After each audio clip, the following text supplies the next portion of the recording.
Жас балаларға ораза ұстау міндет пе? Балиғат жасына жетпеген бала мен ақыл есінен ауысқан адамға ораза ұстау парыз емес.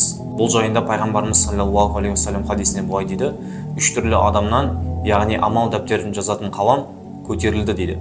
Оның біріншісі жынды адам ақылына келмейінше, екіншісі ұйықтап жатқан адам оянғанша, үшіншісі балиғатқа толғанға дейінгі баладан қалам көтерілді дейді. Яғни осы үш түрлі адамға ораза ұстау парыз емес деген сөз. Алайда жас балаларды құлшылыққа баулу мақсатында ораза ұстатқызу ол мұстахаб. Хадисте біз балаларымызға ораза ұстатқызып, оларға жүннен ойыншық жасап қоятынбыз дейді. Егер олардың біреуі тамақ сұрап жылайтын болса, ауызашар уақыты келмейінше оларға ермек қылып ойыншықты беріп қоятынбыз деген екен. Сондай-ақ балиғат жасына жетпеген бала ораза ұстап жүріп бұзатын болса, онда оған қазасын өтеу қажет емес.